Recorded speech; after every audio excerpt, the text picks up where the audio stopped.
18절까지의 말씀입니다.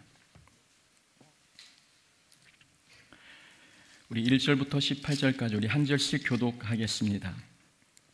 그 후에 아하수에로 왕의 노가 그침에 와스디와 그가 행한 일과 그에 대하여 내린 조서를 생각하거늘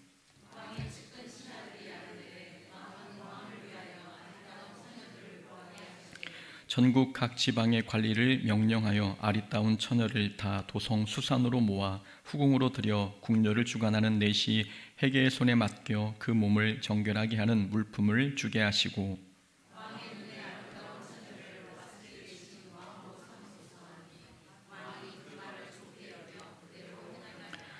도성 수산에 한 유다인이 있으니 이름은 모르드게라. 그는 베냐민 자손이니 기스의 증손이요 시므이의 손자요 야일의 아들이라.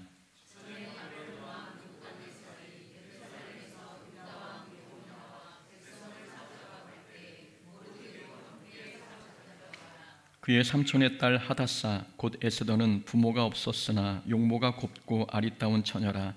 그의 부모가 죽은 후에 모르드게가 자기 딸같이 양육하더라.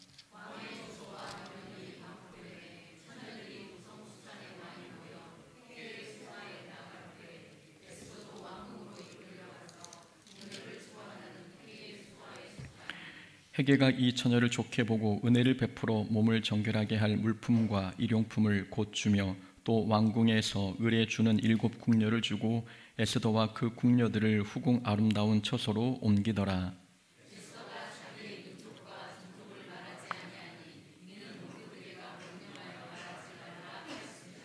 모르드게가 날마다 후궁들 앞으로 왕래하며 에스더의 안부와 어떻게 될지를 알고자 하였더라.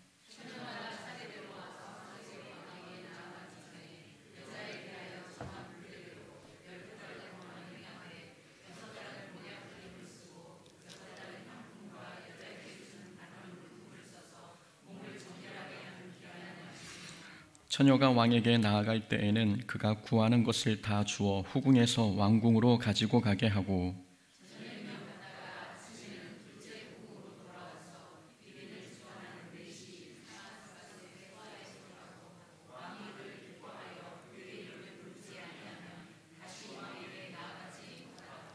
모르드게의 삼촌 아비하일의 딸 곧 모르드게가 자기의 딸같이 양육하는 에스더가 차례대로 왕에게 나아갈 때에 궁녀를 주관하는 내시 헤게가 정한 것 외에는 다른 것을 구하지 아니하였으나 모든 보는 자에게 사랑을 받더라.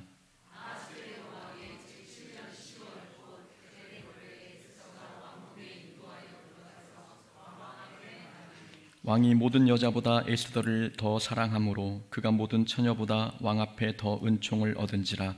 왕이 그의 머리에 관을 씌우고 와스디를 대신하여 왕으로 삼은 후에 왕이 크게 잔치를 베푸니 이는 에스더를 위한 잔치라.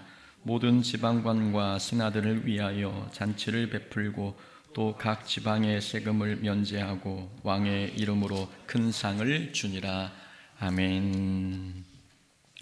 우리 에스더 2장 1절부터 18절까지 말씀 통해서 스펙이 아니라 하나님의 섭리, 스펙이 아니라 하나님의 섭리라는 제목으로 말씀 함께 나누겠습니다. 오늘 본문은 에스더가 페르시아의 왕으로 선출되는 내용을 다루고 있습니다.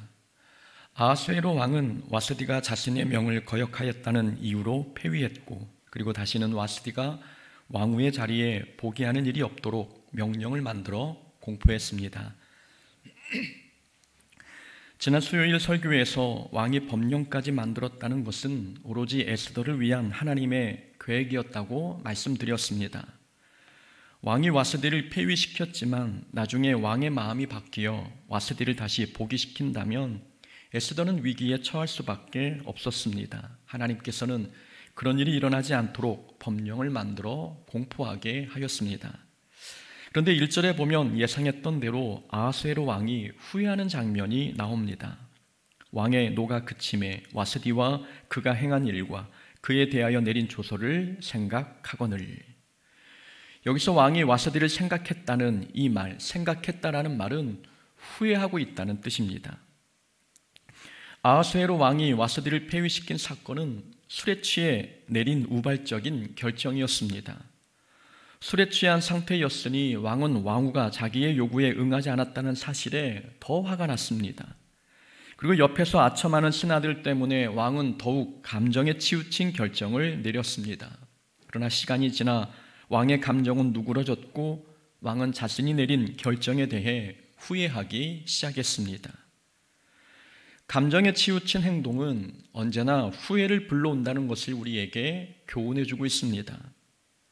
감정을 잘 다스리지 못하면 사람은 감정에 치우친 결정을 하게 되고 감정에 치우친 결정은 언제나 후회를 불러옵니다.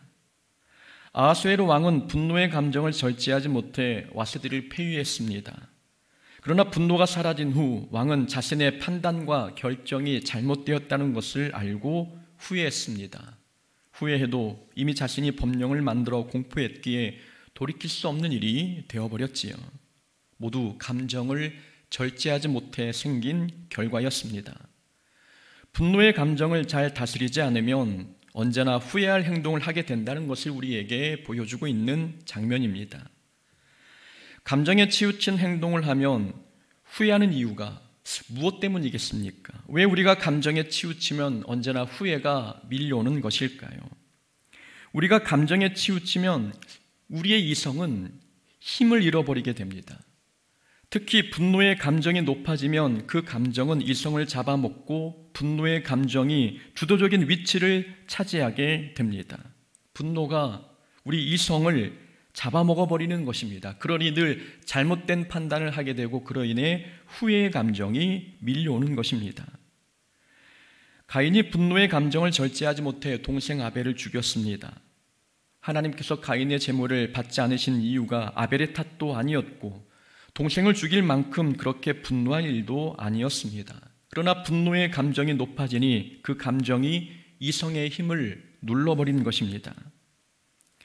모세도 무리바에서 백성들에게 분노한 일이 있었습니다. 백성들이 물이 없자 목이 말라 모세에게 원망했습니다. 하나님께서는 모세에게 말씀하시기를 반석에 명령하여 물을 내라고 하셨습니다. 지팡이로 반석을 치라고 지시하신 게 아니라 반석을 향해 명령만 하라고 말씀하셨던 거지요. 그러나 모세는 자신을 원망하는 백성들에게 화가 나서 반석을 2번 내리쳤습니다. 하나님께서는 이 사건으로 인해 모세가 가나안 땅에 들어가지 못할 것이라 말씀하셨습니다. 모세가 이성적이지 못한 판단을 내린 이유는 감정에 치우친 행동을 했기 때문입니다. 이렇게 분노의 감정이 이성의 힘을 누르고 주도적인 위치를 차지하게 되면 사람은 충동적인 행동을 할 수밖에 없습니다. 충동적인 행동을 하면 항상 나중에 후회의 감정이 밀려옵니다. 마음의 분노가 올라오는 현상은 마치 잔잔한 바다에 풍랑이 몰아치는 것과 같습니다. 잔잔한 바다에 풍랑이 치면 울렁이는 파도에 따라 배도 함께 울렁거립니다. 분노가 올라오면 우리의 행동과 생각도 분노의 파도에 따라 올라가다 내려가다 반복합니다. 감정의 기복이 심해진다는 말입니다. 그러다가 믿음 없는 판단, 믿음 없는 행동을 하게 되는 것이지요. 예수님의 제자들이 예수님께 믿음이 없다는 책망을 들었을 때가 언제였습니까? 배를 타고 가다 풍랑이는 바다를 만났을 때였습니다. 바다가 잔잔할 때에는 그래도 제자들에게 믿음이 있는 것처럼 보였습니다. 그러나 바다에 풍랑이 몰아치니 제자들은 이제는 죽었구나. 예수님은 죽어가는 우리를 왜 돌보지 않으시는가? 라고 불평하기 시작했습니다. 믿음 없는 행동을 보인 것입니다. 분노가 파도가 되어 밀려오면 사람들은 믿음 없는 행동을 합니다. 잘못된 말을 하거나 잘못된 판단을 하고 잘못된 결정을 내리게 됩니다. 그러니 분노가 파도가 되어 밀려오지 않도록, 그래서 분노가 우리 이성을 잡아먹지 않도록 하기 위해서는 우리는 감정을 잘 다스려야 합니다. 감정을 다스리지 못하면 이 감정이 우리의 이성을 억눌러 잘못된 판단을 하게 만듭니다. 아하수에로 왕의 분노는 시간이 지나자 누그러졌습니다. 이렇게 분노의 감정은 시간이 지나면 가라앉습니다. 그러니 감정이 올라오면 일단 멈추고 그리고 생각하고 그 다음에 행동해야 합니다. 멈추고 생각하기, 멈추기, 생각하기, 행동하기, 이 세 단계를 거치면서 감정 때문에 잘못된 판단을 하지 않도록 우리의 마음을 통제해야 합니다. 분을 내어도 죄를 짓지 말며 해가 지도록 분을 품지 말고 마귀에게 틈을 주지 말라. 에베소서의 말씀입니다. 분노의 감정을 오래 품지 말라는 말씀입니다. 분노의 감정을 오래 품으면 그것은 마귀에게 마음의 성문을 활짝 열어주는 것과 같습니다. 분을 그치고 노를 버리며 불평하지 말라. 오히려 악을 만들 뿐이라. 분노를 그치라는 것, 이 분노의 감정이 몰고 오는 결과는 언제나 악한 것들 뿐임을 우리에게 말씀하고 있는 시편의 말씀입니다. 감정에 치우친 행동은 언제나 후회를 불러옵니다. 분노의 감정이 믿음의 생각과 판단을 가로막기 전에 우리는 속히 우리의 분노를 다스려야 합니다. 분노만 잘 다스려도 우리는 믿음의 행동을 할 수 있습니다. 믿음 생활 지금까지 잘 하다가 삐걱거리는 모든 원인은 우리가 한번 욱할 때 아닙니까? 이 분노의 감정, 욱하는 감정을 절제하지 못하면 우리는 늘 하나님 앞에 후회하며 살게 될 것입니다. 아하수에로 왕이 자신의 행동을 후회하는 모습을 보이자 신하들이 다급해졌습니다. 왕이 만일 마음을 바꾸어 와스디를 포기시키면 와스디를 폐위시켜야 한다고 부추겼던 이 신하들이 처벌을 받게 될까봐 두려웠습니다. 그래서 신하들은 속히 새로운 왕후를 선발하도록 건의했지요. 새로운 왕후를 선발하는 이 시기는 와스디가 폐위되고 3년에서 4년이 흐른 뒤였습니다.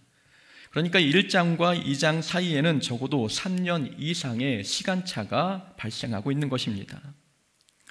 우리는 에스더서 첫 번째 설교 때 아하수에로 왕이 왜 잔치를 180일 동안 6개월 동안 열었는지 그 배경을 살펴보았습니다. 페르시아는 그리스와 전쟁 중이었다고 말씀드렸지요. 아하수에로 왕의 부친 다리오 왕은 그리스와 두 번의 전쟁을 치렀습니다. 다리오 왕은 첫 번째 전쟁에서 승리했지만 두 번째 전쟁에서는 패배했습니다. 다리오 왕은 그리스와의 세 번째 전쟁을 준비했는데 뜻을 이루지 못하고 사망하고 말았습니다. 뒤를 이어 아하수에로 왕이 등극했고 아하수에로 왕은 아버지의 뜻을 이어받아 그리스와의 전쟁을 준비했습니다. 전쟁을 앞두고 아하수에로 왕은 전쟁에 참여할 측근들의 사기를 높이기 위해 잔치를 배설했던 것입니다. 전쟁 준비를 마치고 아하수에로 왕은 그리스 원정길에 나섰습니다. 아하수에로 왕은 그리스와의 3차, 4차 전쟁을 치렀지요. 3차 전쟁 초기에는 아하수에로 왕이 승승장구했습니다. 3차 전쟁 때 페르시아는 스파르타까지 물리쳤습니다. 300이라는 영화를 통해 유명한 스파르타 기억하지 않습니까? 바로 페르시아의 아하수에로 왕이 그리스와 3차 전쟁 때 물리친 적이 스파르타였습니다. 초기에는 승승장구했던 아하수에로 왕이 이제는 살라미스 해전에서 그 전세가 뒤바뀌었습니다. 페르시아는 살라미스 해전에서 200척의 함선을 잃고 후퇴해야 했습니다. 결국 아하수에로는 3차 전쟁에서 패배했고 4차 전쟁에서도 패해 그리스 원정은 실패로 돌아갔습니다. 오늘 본문 2장은 페르시아와 그리스 간의 4차 전쟁이 끝나고 난 뒤에 벌어진 사건입니다. 전쟁에서 패하고 돌아와 심신이 피곤해진 아하수에로는 와스디를 폐위한 자기의 결정을 후회했습니다. 그래서 신하들은 새로운 왕후를 선발할 준비를 하고 있었습니다. 왕은 자신이 다스리는 모든 지방 관리들에게 명령하여 아리따운 처녀들을 모두 수산성에 모이도록 명령했습니다. 이때 에스더도 후보로 선발되어 참여하게 되었지요. 5절부터가 에스더가 등장하는 내용인데 먼저 성경은 에스더를 딸처럼 키운 모르드게에 관해서 설명하고 있습니다. 모르드게는 베냐민 자손이고 기스의 증손이며 시므이의 손자 야일의 아들이라고 소개하고 있습니다. 그리고 6절에 보면 모르드게가 바벨론 왕 느부갓네살 때 바벨론의 포로로 끌려왔다고 기록하고 있습니다. 그러나 사실 모르드게는 바벨론에 끌려온 게 아니라 바벨론에서 태어난 유대인이었습니다. 모르드게가 느부갓네살 왕 때 포로로 끌려왔다고 하면 모르드게의 현재 나이는 100세가 훨씬 넘게 됩니다. 연대기가 맞지 않는 거죠. 그러니까 5절과 6절은 문자 그대로 해석할 게 아니라 의역해야 하는 구절입니다. 5절에서도 모르드게의 족보가 나오긴 하지만 이 족보는 모르드게의 조상들 중 대표적인 사람만 언급한 것입니다. 모르드게가 진짜 기스의 증손이고 시므이의 손자라는 뜻은 아니라는 말씀이지요.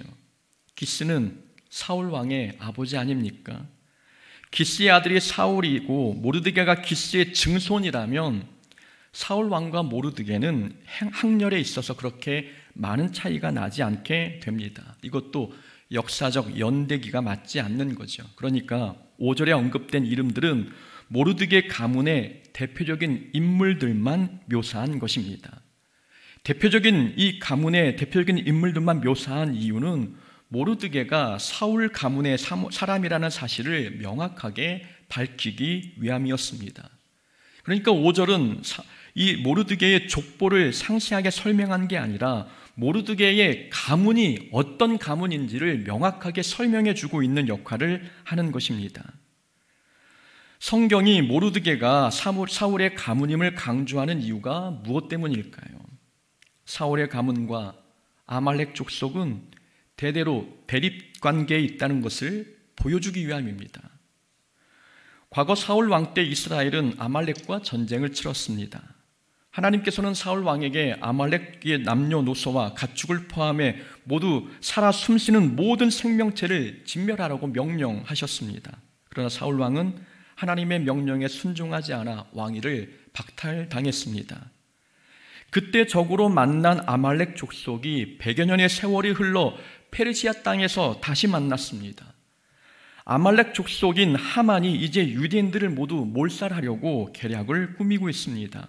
과거 조상 때는 이스라엘이 아말렉 족속을 진멸시키려 했는데 이제 아말렉 족속 사람이 이스라엘 백성을 진멸하려 하고 있습니다. 이 모든 불행의 시작은 사울 왕의 불순종 때문이었습니다. 말씀드린 것처럼 하나님께서는 사울 왕에게 아말렉의 모든 족속을 진멸하라고 명령하셨습니다. 가축은 물론이고 어린아이도 예외는 아니었습니다. 하나님께서 이렇게 무서운 명령을 내리신 이유는 이 아말렉은 악의 상징이었기 때문입니다. 아말렉은 이스라엘 백성이 가나안 땅을 향해 갈 때 이스라엘 민족을 광야에서 공격한 민족이었습니다. 모세가 기도손을 높이 들어 승리한 전쟁 우리 알고 있지 않습니까? 그 전쟁이 바로 아말렉을 상대로 한 전쟁이었습니다. 그러니까 아말렉은 하나님 나라를 향해 걸어가는 성도들을 유혹하고 넘어뜨리는 사탄을 상징합니다. 그래서 하나님께서는 사울 왕에게 아말렉 족속 곧 악한 영을 모두 진멸하라고 명령하신 것입니다. 진멸하라는 명령, 진멸이라는 이 단어는 아주 작은 것까지 남김없이 몰살하라는 뜻입니다. 죄는 아주 작은 것까지 남김없이 진멸해야 함을 우리에게 가르쳐주고 있는 내용입니다. 그러나 사울 왕은 아말렉의 왕 아각을 살려주었고 가축들 중에 하찮은 것은 죽였지만 기름진 것은 모두 살려두었습니다. 아말렉을 진멸해야 할 때 하지 않으니 나중에 아말렉의 후손이 이스라엘 백성을 진멸시키려 합니다. 죄를 진멸해야 할 때 하지 않으면 죄는 점점 자라 나중에 성도를 진멸시킨다는 것을 가르쳐주고 있는 것입니다. 악은 어떤 모양이라도 버리라. 악은 어떤 모양이라도 버리라는 이 데살로전서 5장의 말씀, 죄가 아니지만 죄와 비슷한 모든 것까지 버리라는 뜻입니다. 그렇게 하지 아니하면 그 죄가 우리를 진멸할 수 있기 때문입니다. 사람들은 죄가 아니면 다 해도 된다고 생각합니다. 그러나 성경은 죄와 비슷하게 생긴 것은 다 버리라고 명령하고 있습니다. 지금 당장은 위험하지 않아도 나중에 위험할 수 있기 때문입니다. 죄는 아니지만 우리를 죄에 빠지게 만드는 위험한 요소들이 우리 주변에 많지 않습니까? 음주는, 술은 죄가 아니지만 절제하지 않으면 죄에 빠지게 할 수 있습니다. 스포츠도 죄가 아니지만 지나치면 죄가 될 수 있습니다. 자신감도 죄가 아니지만 지나치면 교만이 될 수 있는 것입니다. 장신구나 액세서리도 죄는 아닙니다. 그러나 모세는 출애굽 여정 중에 이스라엘 백성들에게 모든 장신구를 버리라고 명령했습니다. 장신구가 금송아지를 만드는데 재료가 되었기 때문입니다. 장신구도 성도들에게는 때로 악의 모양이 될 수 있는 것입니다. 그만큼 죄는 번신력이 강합니다. 우리가 죄에 대해서 생각만 해도 죄는 우리의 생각을 먹고 자라 결국 생각에 머물렀던 죄가 행동으로 드러나게 됩니다.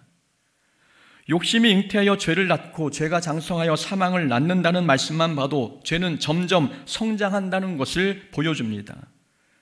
욕심은 처음에는 별거 아닌 것 같아도 우리 생각을 먹고 자라 큰 죄로 자라나게 되는 것입니다. 이스라엘 백성이 금송아지를 숭배하게 된 사건도 갑작스럽게 일어난 사건이 아니었습니다. 평소 불평을 달고 살았기에 잦은 불평이 우상 숭배의 죄로 번진 것입니다. 그래서 죄는 작을 때 진멸해야 합니다. 죄는 진멸할 수 있을 때 완전히 진멸해 버려야 합니다.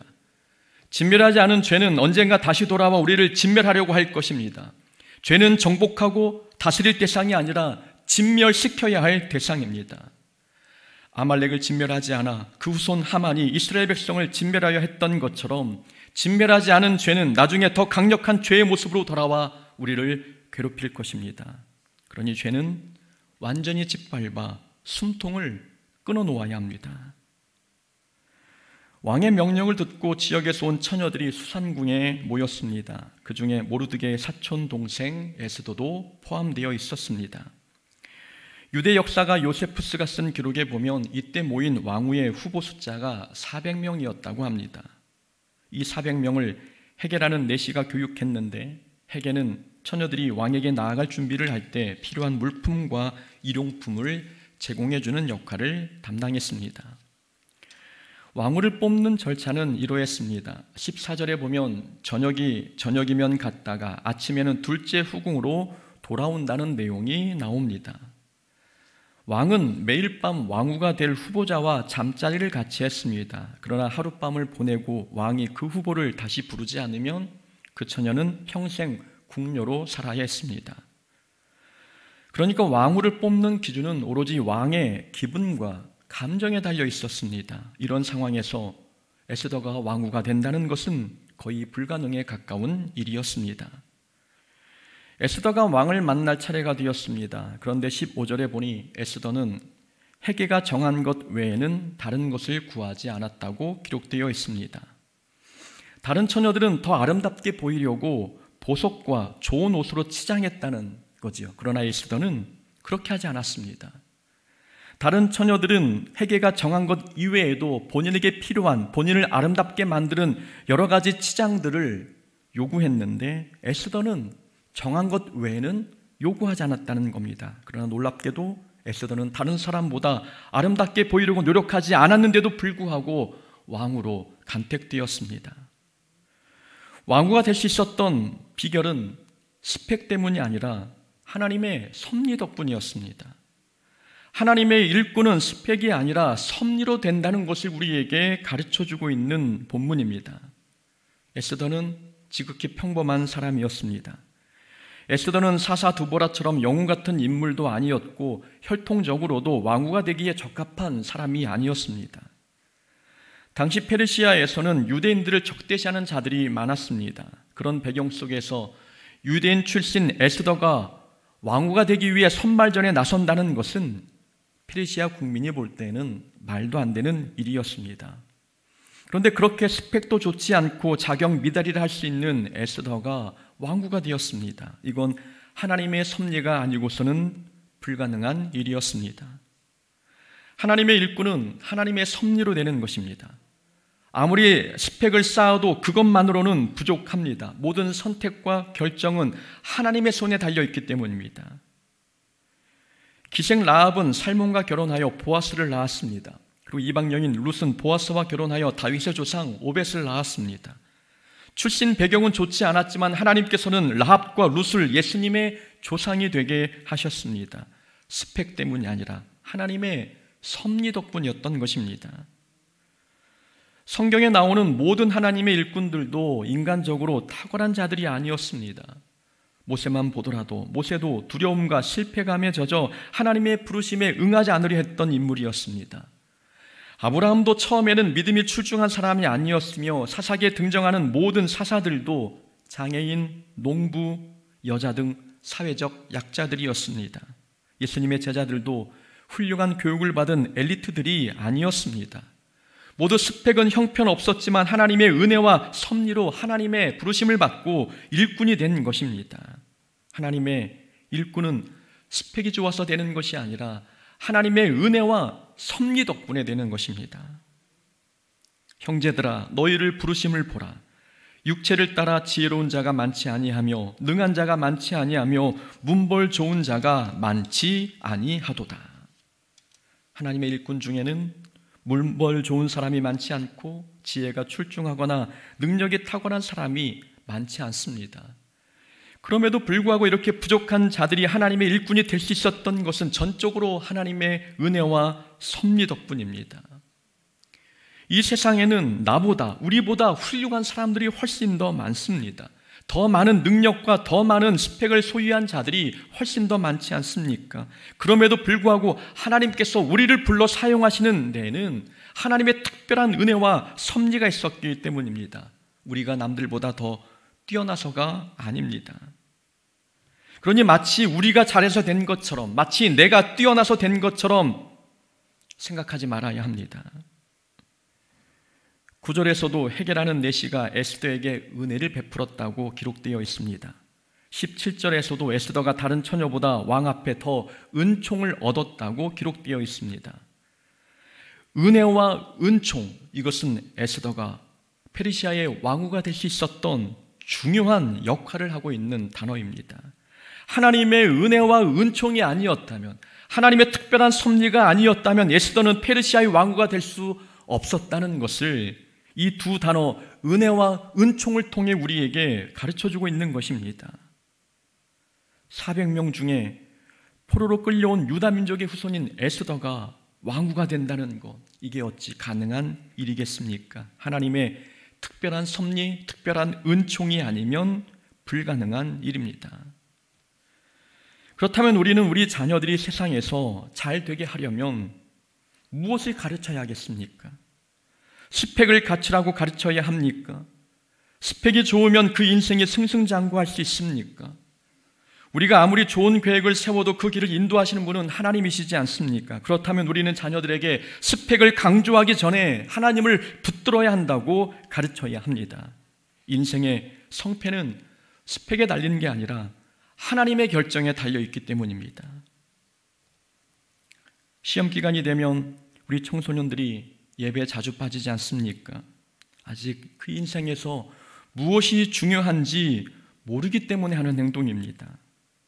공부만 잘하면, 성적만 잘 받으면 인생이 승승장구할 줄 착각하고 있는 것입니다.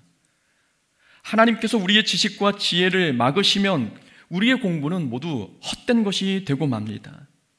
하나님께서 우리 인생을 인도해 주셔야 우리 앞길이 열리는 것 아닙니까? 그러니 스펙을 붙들기 전에, 스펙을 쌓으려 노력하기 전에 하나님을 붙들고 하나님의 전능하심을 믿으며 믿음 생활해야 되는 것입니다. 우리가 원하는 자리에 올라가는 것은 우리의 능력 덕분이 아닌 하나님의 섭리로 되는 것입니다. 에스더가 하나님의 섭리에 의해 왕후가 되었다는 것은 또 우리에게 무엇을 가르쳐 주고 있는 내용이겠습니까? 이것은 자기 능력이 아니라 하나님의 은혜로 왕후가 되었다는 것, 이것은 왕후의 자리는 특권이 아니라 사명이라는 것을 우리에게 가르쳐 줍니다. 하나님께서 에스더를 왕후의 자리에 앉히신 이유, 큰 그림에서 보면 나중에 유다인들을 하만의 계략에서 구원토록 하기 위함이었습니다. 그러니까 하나님께서 에스더에게 왕후의 자리를 주신 이유는 에스더 개인의 영광을 위한 게 아니었습니다. 민족을 구원하라는 하나님의 거대한 사명을 성취하라고 그 자리를 허락해 주신 것입니다.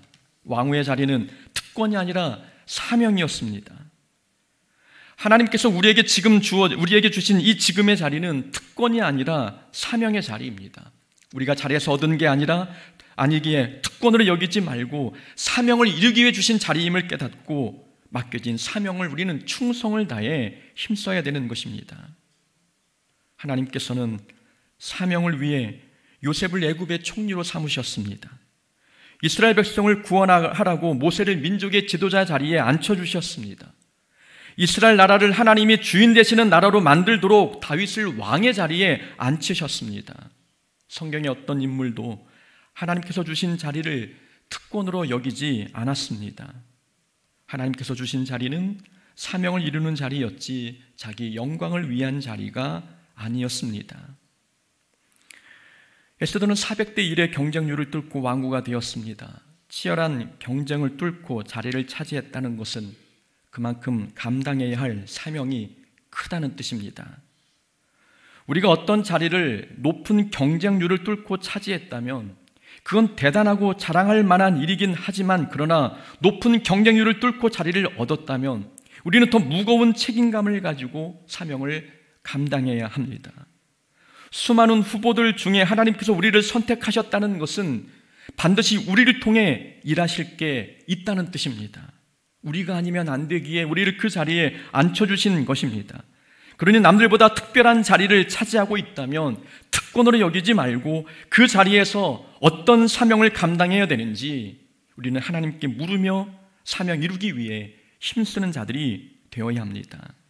지금의 자리는 결코 내가 잘해서 얻은 자리가 아니라 하나님의 은혜로 얻은 자리입니다. 그러니 주어진 사명을 그 자리에서 잘 감당하는 하나님의 자녀가 되어야 될 줄로 믿습니다. 그런 자녀 되기를 주의 이름으로 축원합니다. 아멘.